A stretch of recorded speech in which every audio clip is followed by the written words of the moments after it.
Good morning dear students. Online ક્લાસમાં આપનું હાર્દિક સ્વાગત છે. એકાઉન્ટ ભાગ એકની અંદર આજે આપણે ખાતાવહી ખતવણીનું ચેપ્ટર જોઈશું. અત્યાર સુધી આપણે આમનોંધ, પેટા નોંધો અને ખાસ આમનોંધ જોઈ. હવે આ દાખલો સમજવા માટે તમારે આ વિડીયો વારંવાર જોવો પડશે, તો પછી આપણે ટીમ્સની અંદર સરસ રીતે આગળ દાખલા ગણી શકીશું.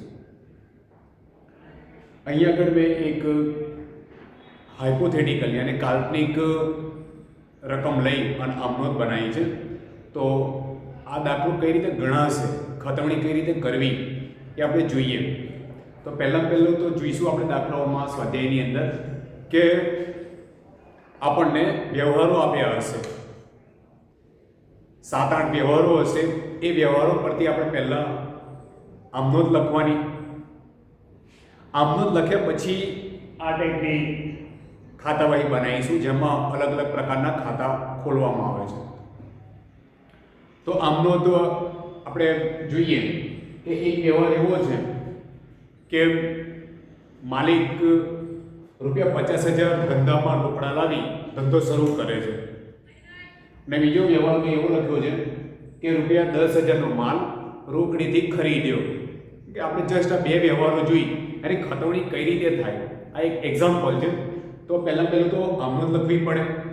અને આમનોંધ આપણને ખબર છે કે ધંધામાં રોકડ આવે, માલિક ધંધામાં રોકડ લાવે તો એની આમનોંધ થાય છે રોકડ ખાતે ઉધાર તે મૂડી ખાતે. તો આપણે લખીએ રોકડ ખાતે ઉધાર 50,000 તે મૂડી ખાતે બાબત જે ધંધામાં રોકડ લાવી ધંધો શરૂ કર્યો તેના.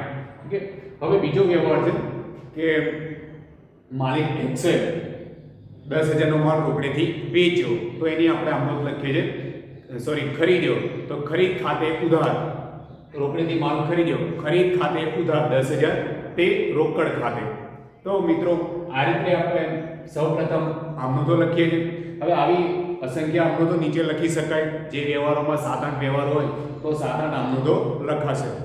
આપણે અગાઉના ચેપ્ટરમાં, આમનોંધના ચેપ્ટરમાં, ખાસ આમનોંધના ચેપ્ટરમાં આમનોંધો કઈ રીતે લખાય એ આપણે ખૂબ સ્પષ્ટ રીતે સમજી ચૂક્યા છીએ. પણ હવે આગળનું સ્ટેપ કે હવે ખાતાવહી એટલે ખતવણી કઈ રીતે કરવાની. તો ખતવણી કરવા માટે સૌપ્રથમ ઉપર ટાઇટલ કરીશું જે તે માલિકનું નામ. અહીંયા આગળ આપણે અધ્યાય છે x ની ખાતાવહી. તો આ રીતે આપણે ફોર્મેટ બનાવીએ. ખાતાવહી એને ઇંગ્લિશમાં કહેવાય છે લેજર, અને ખતવણી જેને ઇંગ્લિશમાં કહેવાય છે પોસ્ટિંગ. તો આપણું ચેપ્ટર છે લેજર પોસ્ટિંગ. તો પોસ્ટમેનનું કામ શું છે? તો પોસ્ટમેન એને ટપાલીનું કામ શું છે?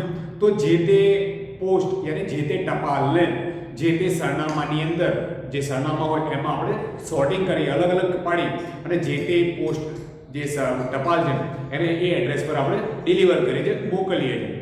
બસ અહીંયા આગળ પણ આ જે આમનોંધો લખી એને જે તે જગ્યાએ પોસ્ટ કરવાની છે, એટલે આપણે એને કહીએ છીએ પોસ્ટિંગ. ઓકે, તો ફોર્મેટ આનું છે કે અહીંયા આગળ કયા કયા ખાતા છે? તો રોકડ ખાતું, મૂડી ખાતું, ખરીદ ખાતું અને રોકડ ખાતું.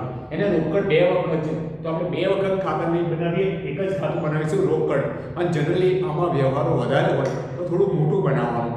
બીજું ખાતું છે મૂડી ખાતું, ત્રીજું ખાતું છે ખરીદ ખાતું. તો મિત્રો અહીંયા આગળ આપણે બનાવીએ રોકડ ખાતું, મૂડી ખાતું, ખરીદ ખાતું. બીજા વ્યવહાર હોય તો આગળ ખાતા બનાવતા જવાનું. ફોર્મેટ શું છે? તો આના બે ભાગ છે, ડાબી બાજુ અને જમણી બાજુ. તો ડાબી બાજુમાં ઉધાર બાજુ કહીએ ને, ડાબી બાજુ અને ઉધાર બાજુ તારીખ, વિગત, નોપા. અહીંયા આગળ આપણે લખીએ છીએ ખાપા, ખાતાવહી પાન નંબર.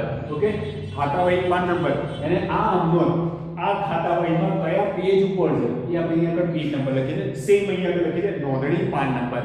यानी आमनोंधना ચોપડામાં આ એન્ટ્રી કયા પેજ ઉપર હશે એટલે અહીંયા આગળ છે નોંધણી પાન નંબર. ઇંગ્લિશમાં કહેવાય છે જર્નલ ફોલિયો અને કહેવાય છે લેજર ફોલિયો. ઓકે, તો નોપા રકમ રૂપિયા. આ થઈ ગઈ ડાબી બાજુ. અહીંયા આગળ તમે જોશો તો ટેક્સ્ટબુકમાં આવી ડાર્ક લાઈન હશે, એને બે ભાગ છૂટા પાડી શકીએ. તમે ડાર્ક કરી શકો, ન કરે તો પણ ચાલે. ફરી વખત તારીખ, વિગત, નોપા, રકમ રૂપિયા. સેમ જમણી બાજુ તારીખ, વિગત, નોપા, રકમ રૂપિયા. તો આ બે ભાગ ડાબી બાજુ અને ઉધાર બાજુ, જમણી બાજુ અને જમા બાજુ ડીઆર ડેબિટ, સીઆર ક્રેડિટ. તો આ રીતે બીજા ફોર્મેટમાં પણ મૂડી ખાતામાં પણ છે ઉધાર અને જમા. આ બધી વિગતો તમે જ્યારે ખતવણી કરો તો પહેલા જેટલા ખાતા હોય એટલા ખાતાનો ફોર્મેટ બનાવી દેવાના. પેન્સિલ વડે ફોર્મેટ બનાવવું પડે છે, પેન્સિલ વડે ફોર્મેટ બનાવી દેવાનું. હવે આ ફોર્મેટ બનાવ્યા પછી આમ નોંધોની એક એક વિગત લઈ અને ખતવણી કરવાની. મિત્રો અહીંયા આગળ તમે આ વિડીયો વારંવાર જોશો તો ખબર પડશે કે ખતવણી થાય કઈ રીતે. તો પહેલો વ્યવહાર છે આપણી પાસે રોકડ ખાતે ઉધાર તે મૂડી ખાતે. રોકડ ખાતે ઉધાર, તો રોકડ ખાતે ઉધાર એનો મતલબ કે રોકડ ખાતું એની ઉધાર બાજુ, ઉધારનો મતલબ ઉધાર બાજુ. આ રીતે સમજીશું. રોકડ ખાતે ઉધાર તો રોકડ ખાતાની ઉધાર બાજુ. ઓકે. વિગતમાં અહીંયા તારીખ નથી તો આપણે અહીંયા આગળ તારીખ ન હોય તો ક્રમ લખી શકો. 1 નંબર તારીખ હોય 1/5/2020 તો 1/5/2020 લખવાની. કે અહીંયા વ્યવહારમાં જે તારીખ હોય તારીખ. હવે રોકડ ખાતે ઉધાર છે તો રોકડ ખાતાની ઉધાર બાજુ વિગતમાં જે જમા હોય એ લખવાનું. તો વિગતમાં જમા શું છે? મૂડી ખાતે. તો અહીંયા લખીશું મૂડી ખાતે. ઓકે. મૂડી ખાતે. રોકડ ખાતે ઉધાર તો રોકડ ખાતાની ઉધાર બાજુ લખીશું જે વિગત જમા હોય તે, એને મૂડી ખાતે. તો નોંધમાં ડેશ રકમ રૂપિયા લખીશું 50,000. ઓકે. રોકડ ખાતે ઉધાર તો રોકડ ખાતાની ઉધાર બાજુ, ઉધાર મતલબ ઉધાર બાજુ લખવાનું વિગતમાં જે જમા હોય તે, એને મૂડી ખાતે. માનો કે એક કરતા વધારે જમા હોય, મૂડી ખાતું હોય, વેચાણ ખાતું, બે ત્રણ વિગતો હોય તો બધા એક સાથે લખવાનું. મૂડી ખાતે, વેચાણ ખાતે, જે કોઈ પણ મુદ્દા હોય એવી રીતે મૂડી ખાતે જમા તો મૂડી ખાતાની જમા બાજુ તારીખ હોય તો તારીખ, ન હોય તો એક. હવે અહીં આગળ વિગતમાં જે ઉધાર હતું એ લખીશું રોકડ ખાતે રૂપિયા 50,000. ફરી વખતે મૂડી રોકડ ખાતામાં મૂડી ખાતે શબ્દ લખાય, મૂડી ખાતામાં રોકડ શબ્દ લખાય. હું મારું નામ વારંવાર હું કમલેશ એવું નથી બોલતો પણ સર્વનામ એને હું બોલું છું. સેમ અહીં આગળ રોકડમાં રોકડ શબ્દ ના આવે. કોઈ પણ ખાતામાં પોતાનું નામ ક્યારેય નહીં આવે. અહીંયા પણ મૂડી ખાતામાં મૂડી શબ્દ ક્યારેય ન લખાય. ઓકે. આપણે કહીએ મૂડી ખાતે જમા તો મૂડી ખાતામાં જમા બાજુ અસર આવે છે અને આનું ટોટલ સરવાળો કરીશું પછી આપણે જોઈએ ની બાકી કઈ રીતે શોધાય. ફરી વખત મિત્રો રોકડ ખાતે ઉધાર એને રોકડ ખાતાની ઉધાર બાજુ લખીશું મૂડી ખાતે અને મૂડી ખાતાની જમા બાજુ લખીશું રોકડ ખાતે. આ થઈ ગયો પહેલો વ્યવહાર. બીજો વ્યવહાર જોઈએ કે માલ ખરીદ્યો તો રોકડેથી એની આમદન લખીએ ખરીદ ખાતે ઉધાર તે રોકડ ખાતે. ફરી વખત ખરીદ ખાતે ઉધાર છે તો ખરીદ ખાતે ઉધારનો મતલબ ખરીદ ખાતાની ઉધાર બાજુ. ખરીદ ખાતે ઉધાર મતલબ ખરીદ ખાતાની ઉધાર બાજુ નંબર 2. હવે ફરી વખત શું લખીશું? ખરીદ ખાતે ઉધાર છે તો ખરીદ ખાતાની ઉધાર બાજુ અહીંયા જે જમા હતી વિગત એ લખાશે. તો જમા વિગત છે રોકડ ખાતે તો અહીંયા લખીશું રોકડ ખાતે રૂપિયા 10,000. રોકડ ખાતે રૂપિયા 10,000 અને રોકડ ખાતે જમા તો રોકડ ખાતાની જમા બાજુ, રોકડ ખાતાની જમા બાજુ લખીશું નંબર 2 લખીશું અહીંયા આગળ ખરીદ ખાતે રૂપિયા 10,000. રૂપિયા 10,000. મિત્રો આ રીતે તમે અસંખ્ય વ્યવહારો કરી શકો. હવે માનો કે ત્રીજો વ્યવહાર હોય કે બેંકમાં ભર્યા, બેંકમાં રૂપિયા 5,000 ભર્યા, આવો વ્યવહાર હોય તો આપણે એની આમદન શું કરે છે? બેંક ખાતે ઉધાર તે રોકડ ખાતે. તો અહીંયા આગળ માનો કે બેંક ખાતે ઉધાર, બેંક ખાતે ઉધાર 5,000 તે રોકડ ખાતે. ઓકે. 5,000 બેંકમાં ભર્યા તો એની આમદન થાય છે બેંક ખાતે ઉધાર તે રોકડ ખાતે. બેંક ખાતે ઉધાર 5,000 તે રોકડ ખાતે 5,000. તો મિત્રો ફરી વખત મારી પાસે અહીં આગળ બેંક ખાતું નથી. આ દાખલામાં આપણને જગ્યાનો અભાવ નડશે કારણ કે એક સાથે 15-20 ખાતા ખોલવાના હોય, દોરવાના હોય તો તકલીફ પડે. તો તમે સમજી શકો છો કે માનો કે બેંક ખાતું બનાવવું હોય તો બેંક ખાતું અહીંયા આગળ આપણે માનીએ કે આ બેંક ખાતું છે. ઓકે. બેંક ખાતાની ઉધાર બાજુ, બેંક ખાતાની જમા બાજુ. તો બેંક ખાતું ઉધાર છે તો હવે વિચારીને કહો બેંક ખાતે ઉધાર છે તો બેંક ખાતાની કઈ બાજુ? ઉધાર બાજુ. શું લખીશું? વિગતમાં રોકડ ખાતે. ઓકે. લખીએ અહીંયા આગળ રોકડ ખાતે. ઓકે. અને રૂપિયા 5,000 સી રોકડ ખાતે જમા છે તો રોકડ ખાતાની જમા બાજુ લખીએ અહીંયા આગળ બેંક ખાતે ₹5000. મિત્રો આ રીતે આપણે ખતવણી કરી શકીએ છીએ. હવે આગળના ચેપ્ટર્સમાં આવશે કે બાકીઓ શોધો. હવે બાકી કઈ રીતે શોધવી એ પણ આપણે આ વિડીયોમાં જોઈ લઈએ કે આમનો તો લખ્યા પછી રોકડ બિલ બનાવ્યા પછી પેટા નોંધો બનાવ્યા પછી એની ખતવણી કરવામાં આવતી હોય અને ખતવણી કર્યા પછી એક આગળનું સ્ટેપ છે એની બાકી શોધવી. બાકી કઈ રીતે શોધે એ પણ આપણે જોઈ લઈએ. તો માનો કે આ રોકડ ખાતું છે તો હંમેશા જ્યારે સરવાળો કરવાનો હોય તો ખાતાનો સરવાળો કરતી વખતે ધ્યાન રાખવાનું કે જે બાજુ સરવાળો વધારે હોય એ પહેલા કરવાનો. જે બાજુનો સરવાળો વધારે હોય એ પહેલા કરવાનો.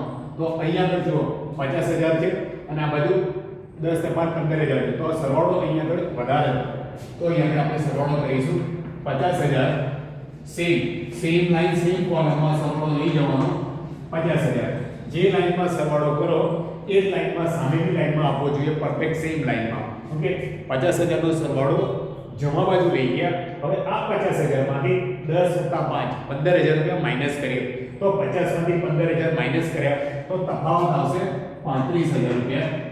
આ 35000 ની સામે તમે આમ તો મહિનાના અંતે 31 તારીખ કે કંઈ પણ આ તારીખ આવતી હોય એ તારીખ લખવાની. માનો કે આપણે લખીએ 30 31 તો અહીંયા આગળ બાકી આવી એને લખવાનું બાકી આગળ લઈ ગયા. મિત્રો આ રીતે આપણે રોકડ બિલમાં સમજ્યા હતા કે સરવાળો બીજી ક્રોસ સાઈડ લઈ જઈ અને તફાવતની રકમ આપણે લખીએ છીએ બાકી આગળ લઈ ગયા. હવે મિત્રો એ ખબર પડે કે આ ઉધાર બાકી છે કે જમા બાકી. તો જુઓ આ 35000 લખ્યા આપણે જમા બાજુ તો આ જમા બાકી નથી. સમજો જે સાઈડ લખીએ એની બાકી નથી બાકી થઈ ઉધાર બાકી. કેવી રીતે ખબર પડે તો જે સાઈડનો સરવાળો વધારે હોય અહીંયા આગળ ઉધાર સાઈડનો સરવાળો વધારે છે 50000 તો એ 35000 એ ઉધાર બાકી કહેવાય. ત્યારે જે સાઈડ સરવાળો વધારે હોય એ એની બાકી થઈ ગઈ. ચલો આગળનું ખાતું બંધ કરીએ તો મૂડી ખાતામાં એક જ અસર છે તો આપણે સરવાળો કરીએ 50000 સેમ કોલમ સેમ લાઈનમાં લાગે 50000. હવે અહીંયા ઉપર કોઈ રકમ નથી ના હોય તો એની એક ફરી લખવાની 50000 હોય તો માઈનસ કરીને લખવાની ન હોય તો એની એ લખી અને સામે લખીશું તારીખ 31 બાકી આગળ લઈ ગયા. ઓકે હવે અહીંયા તો મૂડી ખાતાનો સરવાળો જમા બાજુ વધારે હતો યાર એની બાકી થઈ ગઈ જમા બાકી અને મૂડી હંમેશા જમા બાકી હોય. બેંક ઉધાર બાકી પણ હોઈ શકે જમા બાકી પણ હોઈ શકે. જો ઉધાર બાકી હોય તો એ બેંક સિલ્લર છે અને જો જમા બાકી હોય તો એ બેંક ઓવરડ્રાફ્ટ છે. ચલો એવી રીતે આપણે ખરીદ ખાતાનો સરવાળો કરી શકીએ. તો ખરીદ ખાતાનો સરવાળો છે અહીંયા આગળ 10000 સેમ લાઈન સેમ ફોર્મ્યુલા લખીશું 10000. હવે જ્યારે સરવાળો કરો છો તો સરવાળામાં ઉપર એક લાઈન અને નીચે બે લાઈન કરવાની. એ એકાઉન્ટનો નિયમ છે કે જ્યારે સરવાળો થાય તો નીચે એક ઉપર એક લાઈન નીચે ડબલ અંડરલાઈન. તો 10000 ઉપર કોઈ રકમ નથી તો એની એ લખીશું 10000 તારીખ 30/31 લખીશું બાકી આગળ લઈ ગયા. ઓકે એવી રીતે તમે અહીંયા આગળ બેંકનો પણ સરવાળો કરી શકીએ. અહીંયા આગળ 5000 રૂપિયા આ સાઈડ પર 5000 રૂપિયા 5000 રૂપિયા અહીંયા લખી 31 તારીખે બાકી આગળ લઈ ગયા. ઓકે બેંક ઉધાર સાઈડ અથવા જમા સાઈડ આવી શકે પણ રોકડ ખાતું હંમેશા ઉધાર સાઈડ જ સરવાળો વધારે આવે તો એ આપણે લખ્યો બાકી આગળ લઈ ગયા. બેંકનો કોઈ પણ સાઈડ આવી શકે પણ રોકડ ખાતું હંમેશા ઉધાર આવે.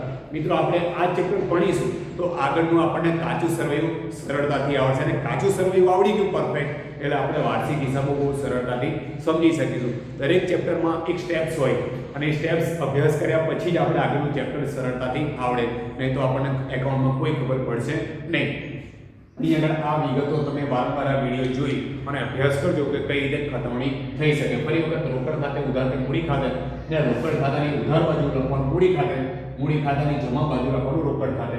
એટલું યાદ રાખો કે જે ખાતામાં નોંધ કરીએ એના એ જ ખાતામાં એનું નામ આવે નહીં. ઉધારવાળાનું જમામાં નામ આવે જમાનું ઉધારમાં નામ આવે ક્રોસ સાઈડ આવે. એક ખાતામાં જ્યાં આપણે એક ખાતામાં ઉધાર સાઈડ અસર કરીએ છીએ તો બીજા ખાતામાં એ જમા સાઈડ અસર આવે. ઓકે એક ખાતામાં જો એ જમા કરીએ તો બીજા ખાતામાં એ ઉધાર સાઈડ અસર આવે. તો મિત્રો આ વિડીયો પતંગડીનો એક નાનો નમૂનો આપણે જોયો. આગળના જે દાખલાઓ છે એ દાખલાઓ આપણે લાઈવ માઇક્રોસોફ્ટ ટીમ્સની અંદર જોઈશું. એના વિડીયોઝ આપણે લાઈવ અભ્યાસ કરીશું અને જે કોઈ પણ તમને મુશ્કેલી નડશે એ આપણે એ વખતે સોલ્વ કરીશું. Thank you very much.